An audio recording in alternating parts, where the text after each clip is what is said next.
So this is doubt class. Avishray Mishra. What is the value of A for hydrogen and helium so that Z is greater than 1? Wander वाली equation में P plus A by V square into V minus B equals to RT होता है। Hydrogen और helium के लिए A की value काफी कम रहती है। कितनी कम रहती है इनका टेबल देख के आपको याद करनी पड़ेगी, मगर याद करने की जरूरत नहीं रहती, बस इतना काफी है कि A की वैल्यू बहुत कम रहती है। और अगर A की वैल्यू बहुत कम रहती है तो P के रिस्पेक्ट में A by V square term बहुत छोटी रहेगी, हेंस इसको हम P ही मान सकते हैं। और जब इसको P मान लेंगे और इक्वेशन को सिंपलीफाई करें तो Z 1 से बड़ा आ जाएगा। तो हाइड्रोजन और हीलियम के लिए Z 1 से बड़ा रहता है। इस बात को एक्सप्लेन करती है वैन डर वाल इक्वेशन कि उनके लिए Z हमेशा ही 1 से बड़ा रहता है एट ऑल प्रेशर। कितनी वैल्यू रहती है वो पता करने की जरूरत नहीं है, क्योंकि इसको याद करने की जरूरत नहीं पड़ती है कि इसके लिए A वैल्यू कितनी रहती है।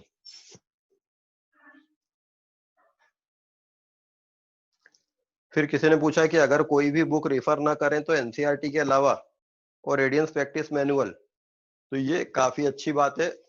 ऐसा किया जा सकता है बिकॉज एनसीईआरटी प्लस रेडियंस के जो प्रैक्टिस मैनुअल है इसमें काफी सफिशिएंट नंबर ऑफ क्वेश्चंस दिए हुए हैं। यदि आपसे ये सारे बनते हैं तो आपको और कोई बुक करने की जरूरत वैसे नहीं है। फिर आप बोल रहे हैं कि टेस्ट में जो क्वेश्चन आते हैं वो अभी नहीं बनते हैं। देखिए कारण क्या है, अभी आप लोग थ्योरी पहली बार पढ़ रहे हैं, फिर उस थ्योरी का एप्लीकेशन पार्ट थोड़ा डिफिकल्ट होता है।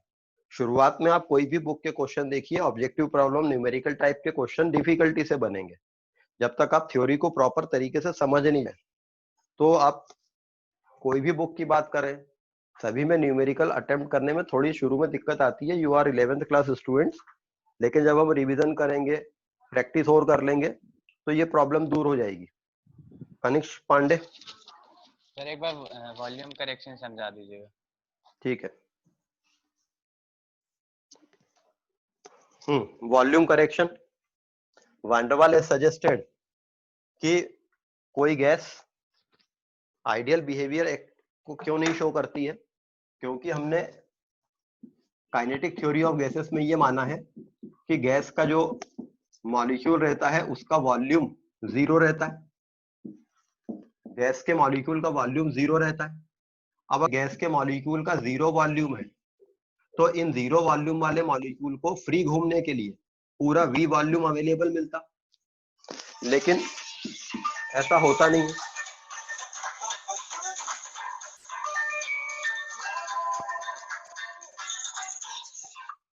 लेकिन ऐसा होता नहीं है।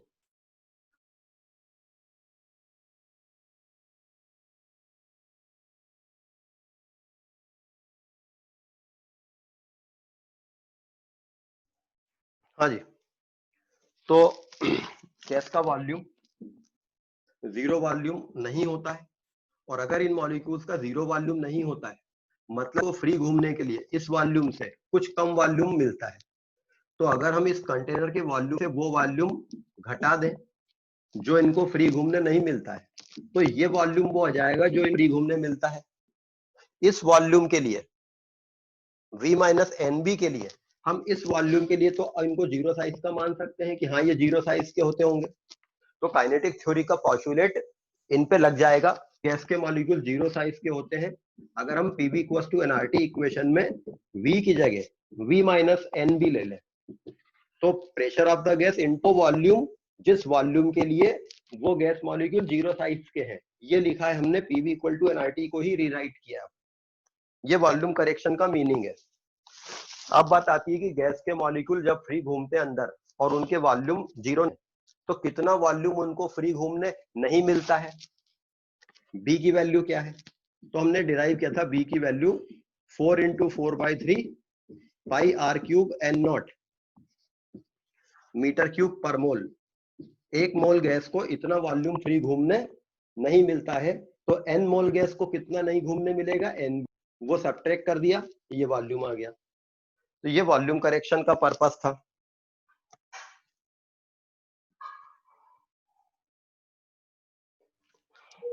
हेलो अक्षर सोनी।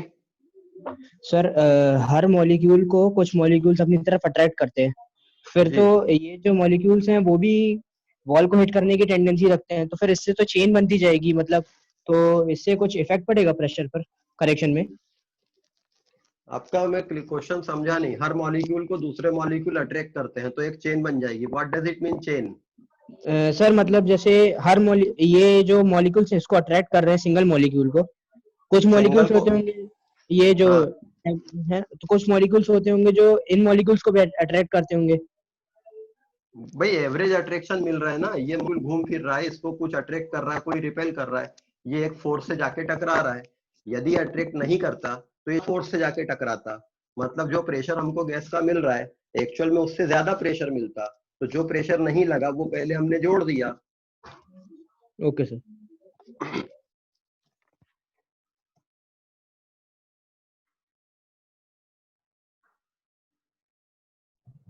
हेलो हाँ जी। सर, ये वो इंटरमीडिएट प्रेशर में सर वो ग्राफ मुड़ कैसे जाता है, वो सर एक और बार समझा दीजिए। वान डेर वाल इक्वेशन को जब हम कंप्लीट लिखते हैं इंटरमीडिएट प्रेशर के लिए, तो इंटरमीडिएट प्रेशर की रेंज है, ठीक है। इसके पहले लो प्रेशर रीजन है, इसके बाद में हाई प्रेशर रीजन है। अगर हम कंप्लीट इक्वेशन लिखते हैं तो कंप्लीट इक्वेशन आती है z is equal to 1 plus pv by RT minus a by RTV minus AB by RTV square. ये कंप्लीट इक्वेशन आती है, ठीक है।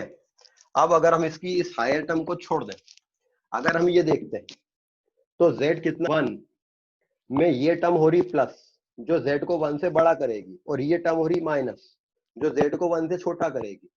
अब हम अगर इंटरमीडिएट प्रेशर के इस वाले रीजन में है जहां प्रेशर अभी भी कम है, प्रेशर अगर कम है तो ये टर्म छोटी रहेगी, तो Z1 में प्लस की टर्म ज्यादा कंट्रीब्यूट नहीं करेगी, माइनस की टर्म ज्यादा कंट्रीब्यूट करेगी, तो अभी भी ये नीचे जा रहा होगा।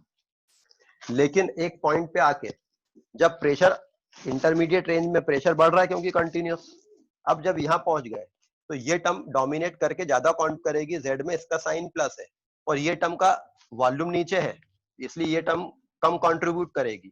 तो बाद में क्या होगा, ये ज्यादा कंट्रीब्यूट करेगी, ये कम कंट्रीब्यूट करेगी, तो वो Z को बढ़ाने लग जाएगी। इसलिए पहले Z कम होता है क्योंकि पहले ज्यादा कंट्रीब्यूटिंग टर्म थी, ये कम थी क्योंकि P कम था, पर P लगातार बढ़ता जा रहा है तो इसका कंट्रीब्यूशन फैक्टर बढ़ जाएगा, तो वो Z को बड़ा करने लगेगा। एक मोमेंट आएगा जब इसका कंट्रीब्यूशन इतना बढ़ जाएगा कि वो Z को 1 से ज्यादा ही कर देगी।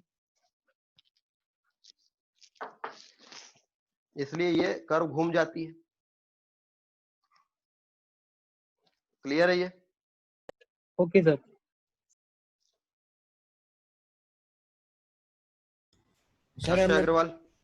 सर हमें पीवी बाय एनआरटी से कंप्रेसिबिलिटी के बारे में कैसे पता चलता है?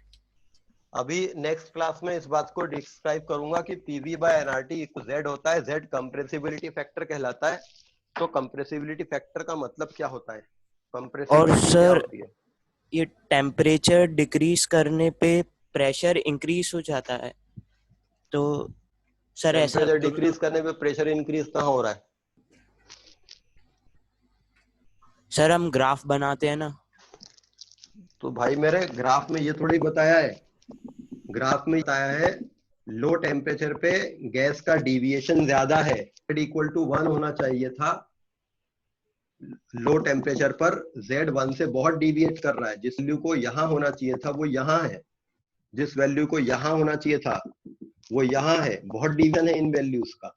लेकिन टेम्परेचर बढ़ा देते हैं तो ये ऐसी हो जाती है, मतलब ये पॉइंट खिसक के ये आता है, ये पॉइंट खिसक के यहाँ जाता है, 1 के करीब आ जाता है, मतलब हाई प्रेशर पे Z 1 की तरफ जाता है। प्रेशर का तो कोई रोल ही नहीं ना इसमें। सर टेम्परेचर और प्रेशर से ऐसा क्या हो रहा है कि मॉलिक्यूल्स आइडियल गैस के जैसे होते जा रहे हैं, ऐसा कुछ? गैस पे अगर प्रेशर ज्यादा रहेगा तो उसके मॉलिक्यूल बहुत दूर रहेंगे क्योंकि उनका काइनेटिक एनर्जी उनके पास बहुत ज्यादा रहेगी और वो ज्यादा फैलेंगे, वॉल्यूम हो जाएगा हाई टेम्परेचर पे, तो उनपे ये बात ज्यादा इजीली लागू होने लगेगी कि उनके बीच में कोई अट्रैक्टिव फोर्स नहीं रहते, क्योंकि जब बहुत हाई टेम्परेचर पे गैस रहेगी तो मॉलिक्यूल एक दूसरे को अट्रैक्ट ही नहीं करेंगे, वो इतनी काइनेटिक एनर्जी के साथ घूम रहे हैं कि आपस में टकराएंगे लेकिन उनपे एक दूसरे पे अट्रैक्शन रिपल्शन फील नहीं करेंगे।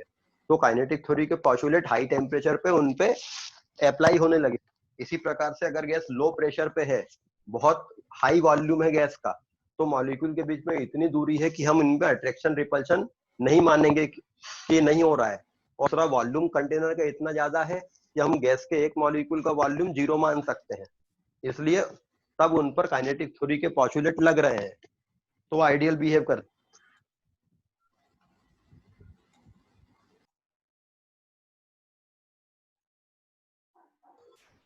Hello. Abhiram, Harshit. Yes sir. Sir ऐसा पॉसिबल है कि टेम्परेचर बहुत ज़्यादा बढ़ाए और प्रेशर बहुत ज़्यादा कम कर दे तो गैस आइडियल बिहेव करने लगे टेम्परेरली? हाँ, बीच के काफी सारी कंडीशन क्रिएट की जा सकती हैं। बहुत हाई टेम्परेचर पे मान लो आपने इनफाइनाइट टेम्परेचर कर दिया, तब तो कोई भी गैस हो आइडियल बिहेव करेगी ही करेगी। और सर एक और क्वेश्चन था कि जैसे एक कंटेनर में एक गैस भरी हुई है और उसके मॉलिक्यूल्स का मास और काइनेटिक एनर्जी डिफरेंट हो सकते हैं कि सेम होंगे? कंटेनर में एक गैस है, उसके मॉलिक्यूल का मास और काइनेटिक एनर्जी सेम हो सकते हैं कि डिफरेंट होंगे? ये क्या क्वेश्चन है? मास मास है, काइनेटिक एनर्जी है, ये दोनों सेम कैसे हो सकते हैं? मतलब क्वेश्चन नहीं आपका? सर दो मॉलिक्यूल हैं, उनका एक का काइनेटिक एनर्जी ज्यादा और कम हो सकता है क्या दूसरे मॉलिक्यूल के रिस्पेक्ट में? किसी क्वेश्चन में पूछा है क्या? नहीं सर, मेरा क्वेश्चन। अगर एक कंटेनर में एक गैस है, इन दोनों के टेम्परेचर सेम है, तो फिर इनकी एवरेज काइनेटिक एनर्जी सेम होगी, बिकॉज काइनेटिक एनर्जी होती है 3/2 RT। ये केवल T पे डिपेंड करती है, मॉलिक्यूलर मास डिपेंड नहीं करेगी। Okay sir.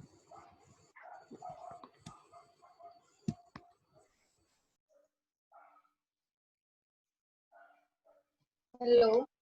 हाँ जी। सर मुझे ये पूछना था, कल हमने जो सीखा था कि हाइड्रोजन और हीलियम का अगर ए की वैल्यू बहुत स्मॉल होती है तो सर उनका मतलब वो जो लो प्रेशर पे भी पी के बराबर बिहेव करते हैं, तो उनका जेड हमेशा 1 से बड़ा होता है। तो सर एक बार ये समझा दीजिए। अभी तो मैंने समझाया था, बिल्कुल क्लास स्टार्ट करते समय ही तो समझा था।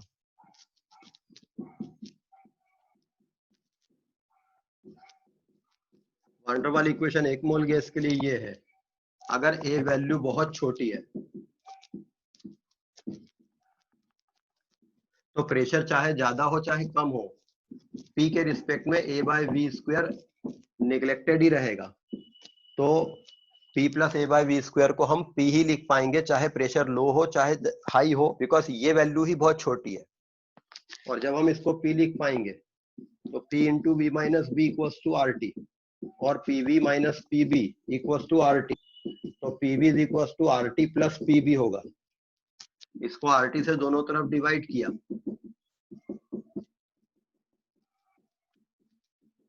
तो ये Z = 1 + PV/RT आ गया। तो हाइड्रोजन हीलियम के लिए चूंकि ये बहुत होता है, तो चाहे आप उसको लो प्रेशर पे रखो चाहे हाई प्रेशर पे रखो, इस टर्म के रिस्पेक्ट में ये टर्म जीरो ही, लगभग जीरो ही रहनी है, क्योंकि ए बहुत छोटा है इस गैस, इन दोनों गैसेस का। तो ये Z को 1 से बड़ा बता रही है। Okay sir. Sir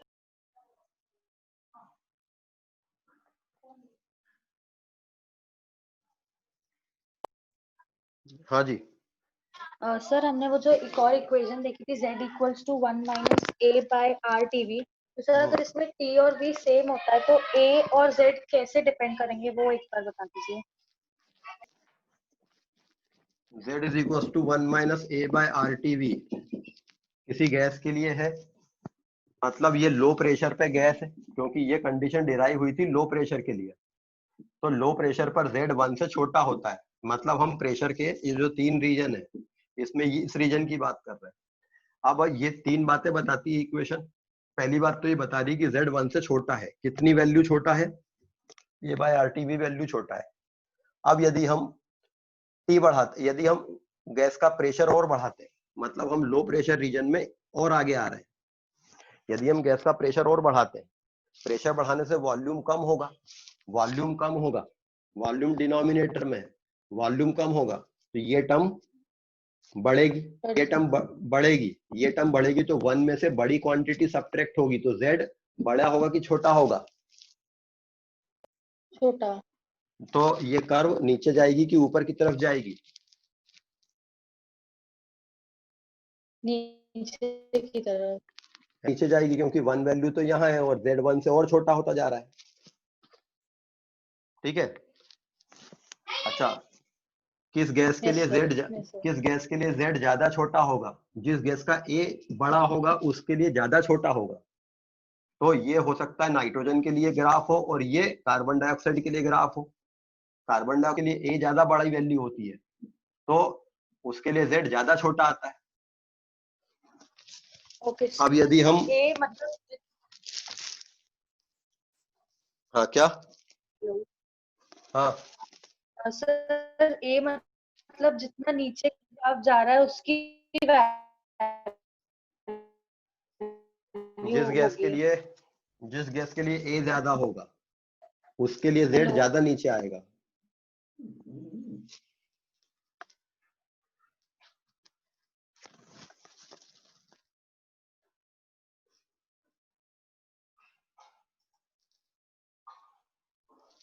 molar excluded volume दोबारा एक्सप्लेन कर दीजिए प्लीज। मोलर एक्सक्लूडेड वॉल्यूम, एक मोल गैस को जितना वॉल्यूम फ्री घूमने नहीं मिलता है कंटेनर में, एक कंटेनर में गैस थी V वॉल्यूम पर, कंटेनर का वॉल्यूम V है, मतलब इस गैस के मॉलिक्यूल फ्री घूमने ये पूरा वॉल्यूम मिलना चाहिए। अगर गैस के मॉलिक्यूल 0 साइज के होते तो इनको ये वॉल्यूम घूमने मिलता, सपोज ये 10 लीटर, लेकिन ये 0 साइज के मॉलिक्यूल नहीं है तो इनको अपने नॉन जीरो साइज का होने के कारण कुछ वॉल्यूम घूमने नहीं मिल रहा है। तो एक मोल गैस को कितना वॉल्यूम घूमने नहीं मिलता है वो मोलर एक्सक्लूडेड वॉल्यूम कहलाता है। The volume which is unavailable for free movement for 1 mole of the gas, the volume which is unavailable for free movement for 1 mole of the gas is called molar excluded volume. तो ये B 4/4/3 pi R cube N nought होता है metre cube per मोल। इसकी unit देखिए क्या है, metre cube per मोल, मतलब ये पर मोल ऑफ द गैस वो वॉल्यूम है जो फ्री घूमने नहीं मिल रहा है। तो मोल गैस को बी वॉल्यूम घूमने नहीं मिलता है, एन मोल गैस को एन बी वॉल्यूम घूमने नहीं मिलेगा, तो कंटेनर के वॉल्यूम में से ये वॉल्यूम घटा देंगे तो बचा वो वॉल्यूम आएगा जो इनको फ्री घूमने मिलेगा। और इस वॉल्यूम के लिए अब हम इन पार्टिकल्स को 0 साइज का मान सकते हैं, क्योंकि इनके साइज के कारण जो वॉल्यूम नहीं मिल रहा था वो हमने घटा दिया है। सर आपने बताया था मॉलिक्यूल्स एक दूसरे को अट्रैक्ट करते हैं, इसकी अट्रैक्ट करने की वजह? अट्रैक्ट करने की वजह रहती है वैन-डर-वाल फोर्सेस, जो कि उनके इलेक्ट्रॉन क्लाउड और दूसरे मॉलिक्यूल के न्यूक्लियस के बीच के अट्रैक्शन के कारण क्रिएट होते हैं। एक मॉलिक्यूल जो रहता है एटम से मिलकर बना होता है, उन एटम्स के इलेक्ट्रॉन के क्लाउड होते हैं और उनके न्यूक्लियस भी रहते हैं। तो मॉलिक्यूल जब घूमते फिरते हैं तो इलेक्ट्रॉन क्लाउड एक दूसरे को अट्रैक्ट रिपेल करते हैं और न्यूक्लियस इलेक्ट्रॉन क्लाउड एक दूसरे को अट्रैक्ट करते हैं। This creates van der Waals forces in the system.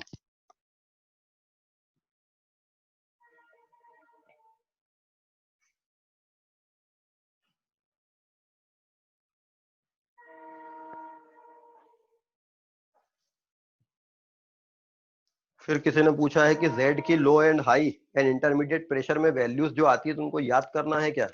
नहीं, उनको याद नहीं करना है। उन वैल्यूज को आपको याद नहीं करना, उन वैल्यूज को, वो वैल्यूज सिर्फ ये समझना है कि वो लो प्रेशर पे क्या होगा, वैल्यूज याद नहीं करना है।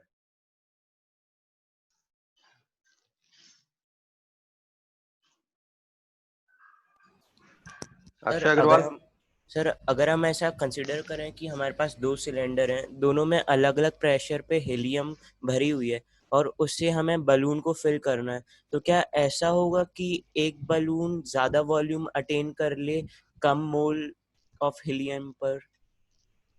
मन से क्वेश्चन बना के मत पूछो, क्वेश्चन जो आए वो मेरे को बताओ, क्योंकि वो आपके मन से बनाए हुए क्वेश्चन बड़े एम्बिगुअस होते हैं कि क्या समझूं उससे मैं आपको। दो सिलेंडर है, दोनों में हीलियम भरी है, इनसे बलून फिल करना है, तो सर कैसा एक में करवाना ज्यादा प्रेशर पे, एक पे कम प्रेशर। एक में ज्यादा प्रेशर पे, एक में कम प्रेशर पे हीलियम भरी है, इससे आपको बलून फुला रहे हैं इससे निकाल के। ज्यादा प्रेशर पे जो रहेगा उसमें ज्यादा हीलियम यहाँ जाएगी, ये ज्यादा हीलियम मोल चले जाएंगे, यहाँ कम जाएंगे। और क्या करना चाह रहे हो आप? सर ऐसा होगा कि जब वो दोनों एक ही वॉल्यूम अटेन करें तो एक के पास ज्यादा मोल हो और एक के पास कम मोल हो। अगर इन दोनों ने सेम वॉल्यूम अटेन किया है बलून ने, और सेम टेम्परेचर पे दोनों बलून है, सेम प्रेशर भी इनके पास है, तो मोल फिर सेम ही रहेंगे, ऐसा हो ही नहीं सकता। अगर इसने ज्यादा बराबर वॉल्यूम अटेन किया है, टेम्परेचर सेम है और 12 एटीएम प्रेशर भी इनको सेम अपोज करना है, तो फिर इनमें मोल भी सेम रहेंगे, फिर कम ज्यादा नहीं हो सकते। सर बट प्रैक्टिकल कंडीशन में ये बलून ज्यादा फूल जाएगा, अगर आप क्वेश्चन की बात कर रहे हो तो। सर एक के पास जो हीलियम मॉलिक्यूल होंगे वो ज्यादा प्रेशर पर होंगे ना, इन दोनों में से? हाँ, ज्यादा प्रेशर पे होगा।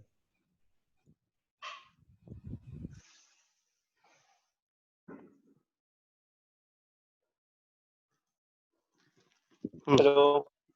हाँ जी, ओजस सिंह मैंने ही। क्यूएनए में क्वेश्चन लिख दिया था। क्यूएनए में लिख दिया है, बताओ क्या है। जी sir. Sir 20 ml of acid diffuse in 5 second. ये क्वेश्चन मैंने उसमें सॉल्व किया हुआ है, उसमें देख लो, क्योंकि यहाँ क्वेश्चन आंसर मतलब क्वेश्चन पूछोगे तो मेरा पूरा टाइम को थ्योरेटिकल बात पूछा करो, ज्यादा अच्छा रहेगा। जी सर। है ना, वो मैंने सॉल्व किया हुआ है, मतलब उस पे ऑब्जेक्टिव लेवल 1 यूट्यूब पे क्वेश्चन सर। नंबर 1। हाँ, ऑब्जेक्टिव लेवल 1 क्वेश्चन नंबर 1 है।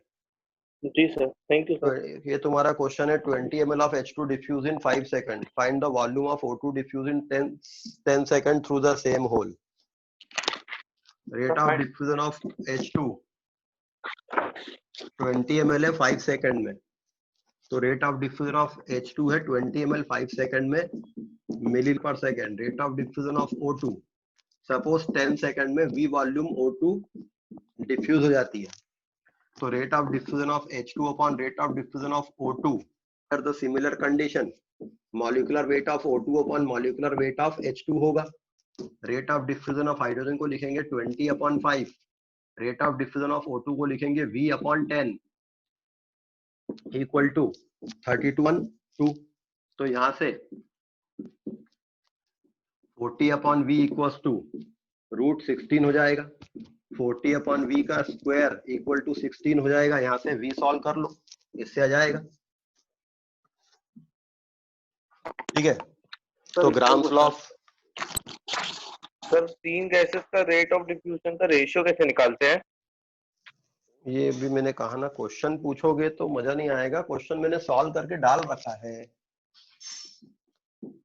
हाइड्रोजन गैस, नाइट्रोजन गैस और हीलियम गैस सपोज एक 3 अलग अलग कंटेनर में से डिफ्यूज हो रही है, इनका रेशो निकालना है।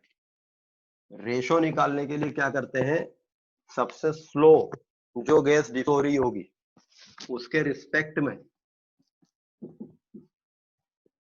निकाल लेते हैं।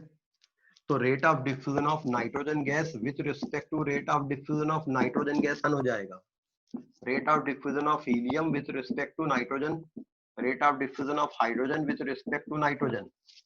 डिनोमिनेटर में तीनों में हाइड्रोजन ले लिया, तो नाइट्रोजन का रेट ऑफ डिफ्यूजन 1 हो जाएगा, इसके रिस्पेक्ट में इनके और इनके आ जाएंगे। तो वो क्वेश्चन में दिया हुआ है कि 3 फुटबॉल है, तीनों फुटबॉल में ये 3 गैसेस भरी हुई है, उन तीनों फुटबॉल के अंदर से वो गैस लीक कर रही हैं, तो उस रेशो में लीक करेंगी। Thank you sir.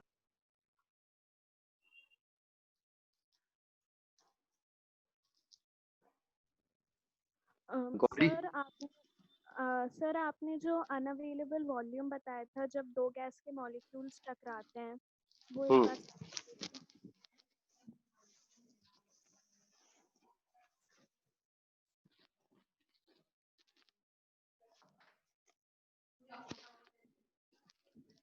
ये जितने लोग क्वेश्चन पूछते हैं, बाकी के दूसरे लोग जो क्वेश्चन पूछ रहे हैं उन पे भी ध्यान दिया करो। ये क्वेश्चन मैं तीसरी बार बता रहा हूँ, आप उनको जो बताया था उससे समझ लेते हैं। मैक्सिमम लोगों ने वॉल्यूम करेक्शन पूछा है। अगर एक कंटेनर में गैस है V वॉल्यूम पर, अगर ये मॉलिक्यूल 0 साइज के होते तो उनको ये पूरा वॉल्यूम घूमने मिल जाता, तो हम PV = nRT में यही वाला वॉल्यूम रख देते, the volume which is available for free movement of the gas. लेकिन अगर ये गैस 0 साइज के नहीं है मॉलिक्यूल, तो इनको कुछ वॉल्यूम घूमने नहीं मिलेगा, क्योंकि एक मॉलिक्यूल जब घूमेगा तो दूसरा उसको टच करेगा तो ये आगे बढ़ने से रोकेगा। आगे बढ़ने से तो खैर नहीं रोकेगा, मगर इस वॉल्यूम में ये एंटर नहीं कर पाएगा, तो ये वॉल्यूम अवेलेबल है घूमने के लिए, तो हम इस वॉल्यूम को सबट्रैक्ट कर दें जो उनको फ्री घूमने नहीं मिल पाया। तो जो वॉल्यूम था सिस्टम का माइनस वो जो नहीं मिल पाया घूमने, बाकी का वॉल्यूम घूमने मिल गया, उसको यहां रख दें।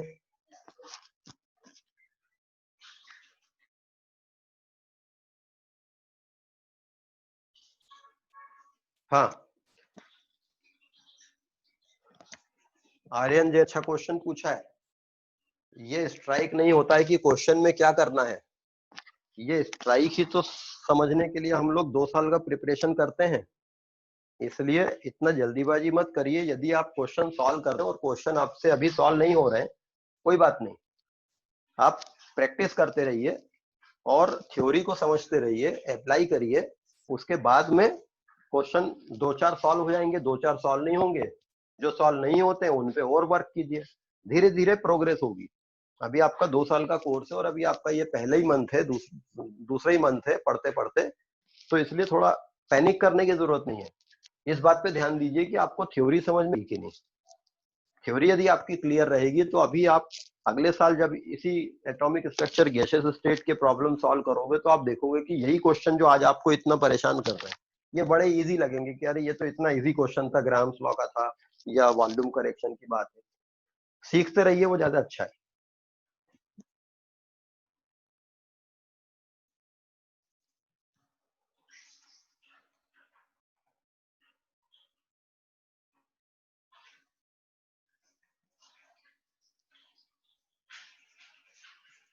तनिष सर आप पूछ रहे हैं कि are this there some question where we need to apply real gas equation rather than ideal gas equation to solve numerical. हाँ, कई क्वेश्चन ऐसे आएंगे जिनमें आपको दिया रहेगा कि consider gas to be a real gas and solve it by that real gas equation, वो क्वेश्चन में दिया रहेगा। लेकिन अगर किसी क्वेश्चन में नहीं दिया रहे तो फिर हम उसको आइडियल गैस इक्वेशन मानकर आइडियल गैस इक्वेशन से सॉल्व करेंगे। पैकेज में से कई क्वेश्चन दिए हैं जो रियल गैस के लिए है, वैन डर वाल इक्वेशन यूज करनी है उसमें।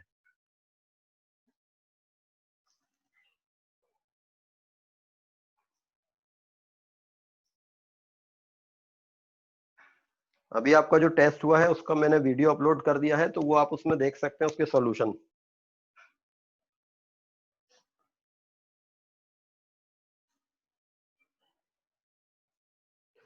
Are A and B fixed for each gas, van der Waal constant ए और बी हर गैस के लिए फिक्स होता है, ये वैल्यू फिक्स रहती है और टेबल रहती है जिसमें सारी गैसेस के ए और बी वैल्यू दे रखी होती हैं।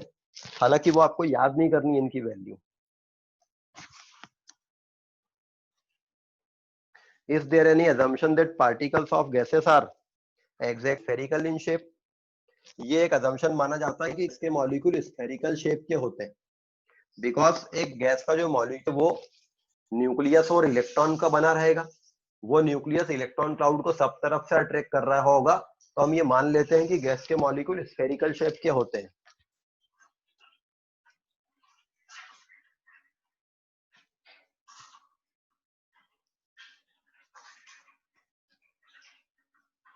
A mixture of H2 and O2 in 2:1 ratio.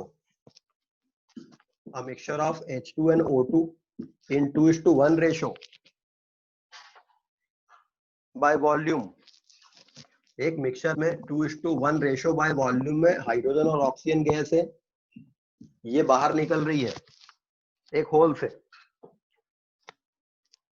A mixture of H2 and O2 in 2:1 volume ratio is allowed to diffuse through a porous partition what is the composition of the gases coming out initially, यहाँ से जो gas निकल रही है वो किस ratio में होंगी। अगर हाइड्रोजन और ऑक्सीजन 2:1 वॉल्यूम रेशियो में है तो ये 2:1 प्रेशर रेशियो में भी होंगी। Rate of diffusion of hydrogen upon rate of diffusion of oxygen is equal to partial of hydrogen upon partial pressure of oxygen root over molecular mass of oxygen upon molecular mass of hydrogen होगा। Suppose ये जो gas यहाँ से diffuse हो रही है इसका rate of diffusion हम नंबर ऑफ मोल्स पर यूनिट टाइम के फॉर्म में ले लें, number of moles of hydrogen diffusing in T time upon number of mole of oxygen diffusing in same time equal to 2:1।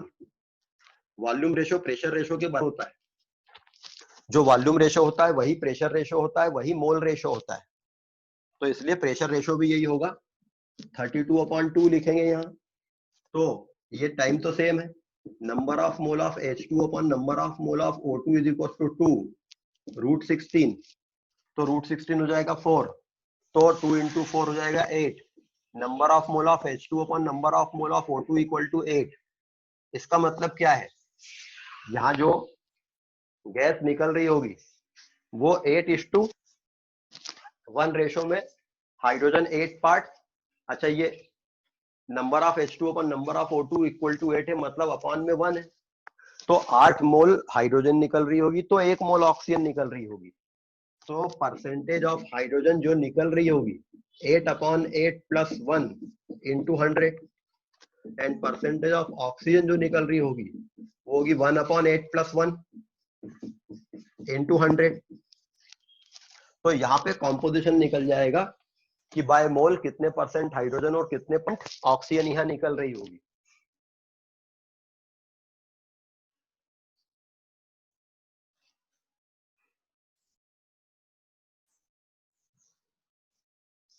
फिर किसी ने पूछा है बी की वैल्यू हर गैस के लिए सेम होगी, थोड़ा कॉमन सेंस लगाएं। बी होता है 4 × 4/3 πr³ n, तो बी की वैल्यू हर गैस के लिए सेम आएगी क्या। आर उस गैस के मॉलिक्यूल का रेडियस है, हाइड्रोजन गैस के मॉलिक्यूल छोटे होंगे, ऑक्सीजन गैस के एटम बड़े होते हैं तो मॉलिक्यूल भी बड़ा होगा, तो रेडियस ऑफ मॉलिक्यूल तो अलग अलग होगा, तो बी की वैल्यू सेम कैसे आ सकती है।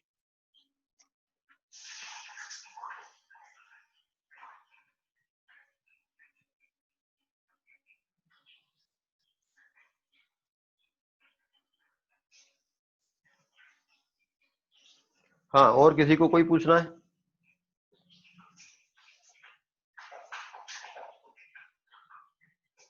चलिए, तो नेक्स्ट क्लास में बाकी का हम लोग आगे देखेंगे इसमें।